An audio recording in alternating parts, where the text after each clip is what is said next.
Hi you guys, welcome to your May 2024 Astrological Forecast. Before I begin, I'd like to give a shout out to my subscribers. Thank you so much for liking, sharing, and commenting on my videos. If you're new to this channel and you like this video, please remember to subscribe, okay? All the interactions that you have with my channel really helps it to grow. Okay, so now for May. Okay, on the 2nd, Pluto turns retrograde. It is in Aquarius, okay, right now. And on the 7th, there's a new moon in Taurus. On the 15th, Mercury moves into Taurus. On the 20th, the Sun moves into Gemini. On the 23rd, there is a full moon in Sagittarius. And also on that day, Venus moves into Gemini. And then on the 25th, Jupiter moves into Gemini. Okay, and I did do a separate video on Jupiter and Gemini, so go listen to that to get more detail, because I'm not going to really cover it in your monthly forecast because I already did it in that video. Okay, and don't forget to check out my weekly forecasts, which have become actually like a daily short. Whenever there is a major aspect, okay, is when I post a daily short. Okay, now for your forecast. Hi, Pisces. Okay, so the month starts off with Pluto turning retrograde in Aquarius in your 12th house, where you have the sign of Aquarius. And you know, this is a hidden house. Okay, it's behind the scenes everything. Actions by you or someone else. This is your house of dreams, your subconscious mind. Excuse me. Anyways, many things, but I don't think you'll find this, transit actually in retrograde like bothering you too much or too noticeable. Let's put it that way. A lot of times when Pluto, this placement of Pluto, even though it's just recently moved here, you end up being the power behind the throne. You know, you're in charge, but a lot of people are unaware of that. They don't know that you're the last word.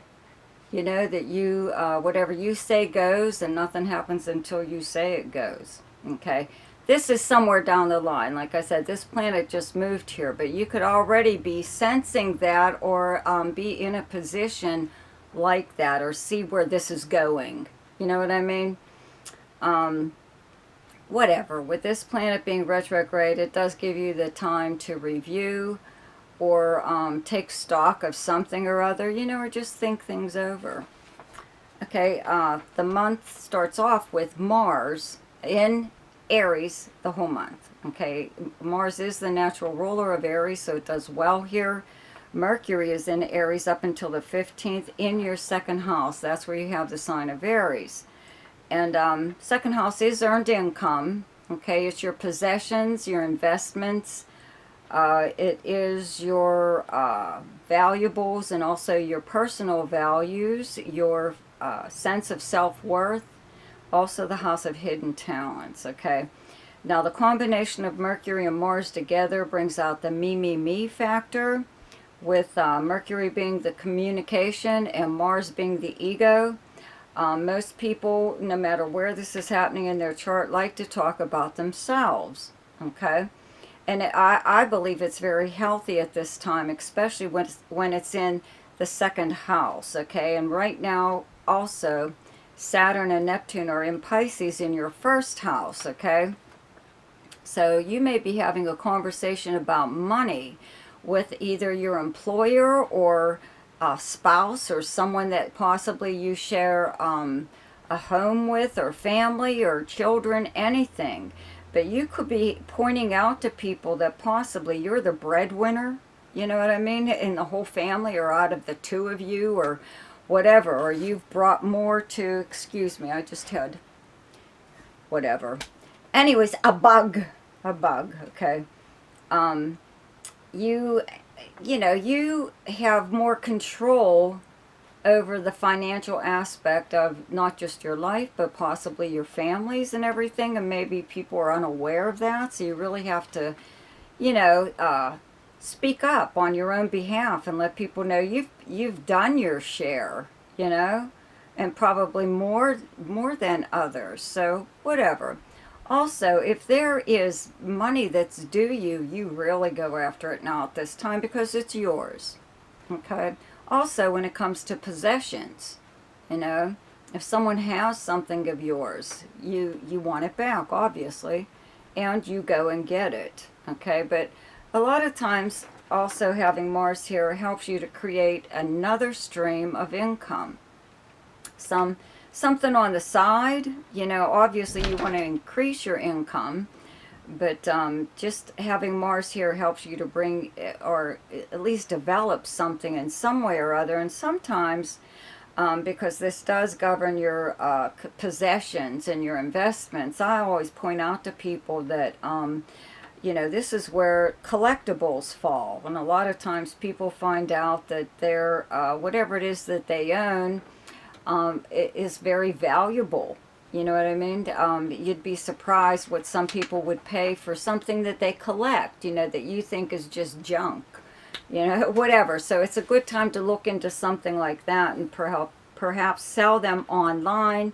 But always, you know, if it's something very valuable, always make sure you do an awful lot of research, because there are always people willing to talk you out of something very valuable, you know, for nothing. They don't want to give you anything for it, but boy, they want it. You know what I mean? And it's a lot more, it's worth a lot more than what they're willing to pay. Okay, so just keep that in mind.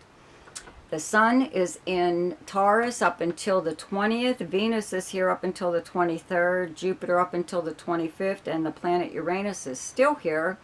And there is a new moon in Taurus on the 7th, all in your third house where you have the sign of Taurus, okay?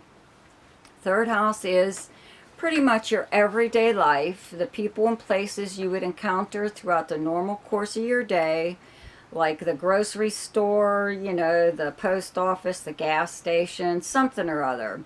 It's also your neighbors, your neighborhood, your immediate area. It's local travel, usually like a weekend trip, a day trip, or overnighter or something like that. And it is the main communication house in your chart, being any form of communication, cell phone, regular landline, text message, voicemail, and postal mail actually falls here too. It's also an internet house, okay? So you could find yourself online a little bit more than usual. And it's your siblings and your cousins, right? So all of these planets here, you know, brings, I would have to say, good news of some kind, especially with Mercury's here from the 15th on, like the rest of the month, traveling with Venus and Jupiter at the same time. You know, it brings good times or fun times within your own area, you know. We do have a holiday at the end of the month in America. It's Memorial Day weekend, and a lot of people plan like cookouts, barbecues, things like that, or some kind of like short distance travel. You could have a lot more contact either with your siblings or even cousins, or something, you know, with your neighbors. There could be something going on in your neighborhood. Some kind of festivities or fair or something that happens maybe the same time every year.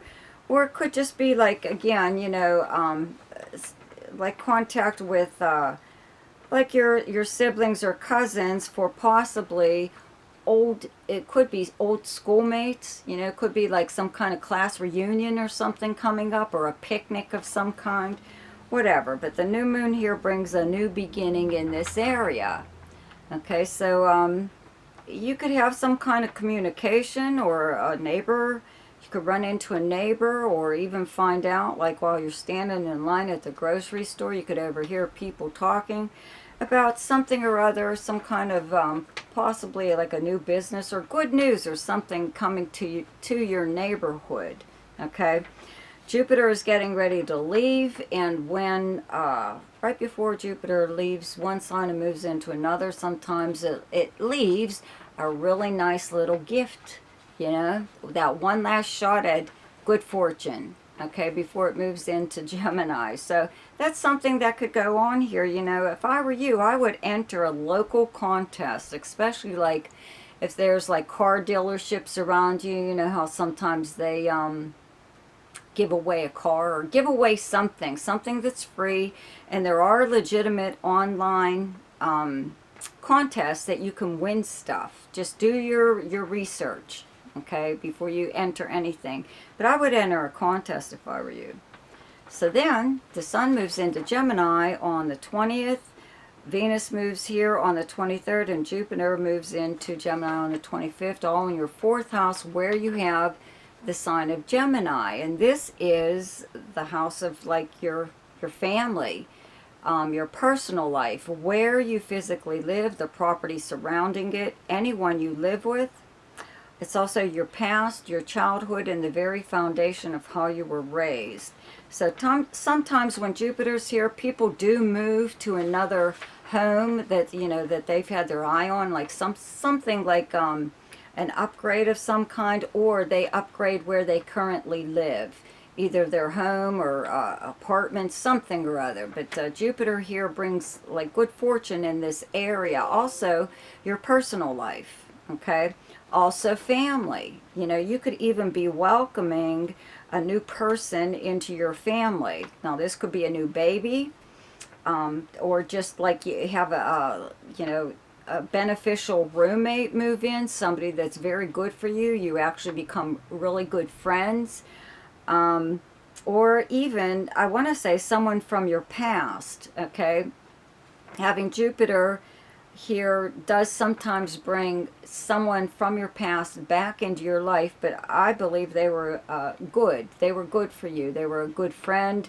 Maybe they moved away. Maybe they're moving back now to your area. So it's almost like it could even be someone from school that you used to go to school with. But a lot of times, you know, people from your past aren't always welcome back in your life. But at this time, this could be someone that you actually want to see. Okay. So the best time to do something... Oh, sorry. Do have to mention the full moon. Sorry. Full moon in Sagittarius on the 23rd in your 10th house, okay? Your 10th house is your most public house.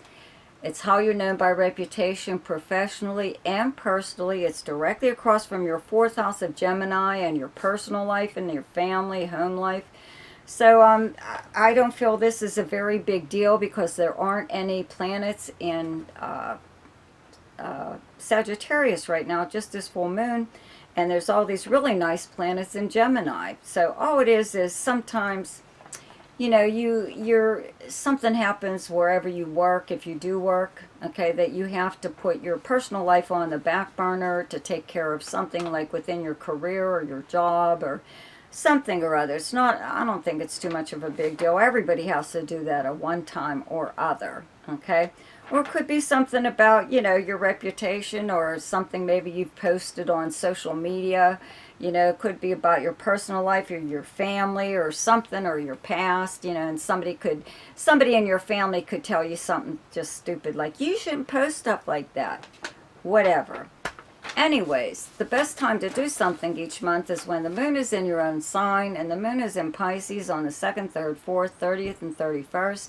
The best time to lay low is when the moon is in your opposite sign, and your opposite sign is Virgo, and those dates are the 15th, 16th, and 17th. The best time for romance, recreation, creativity, fun, gambling, or speculation, and anything to do with children is the 11th, 12th, 25th, 26th, and 27th.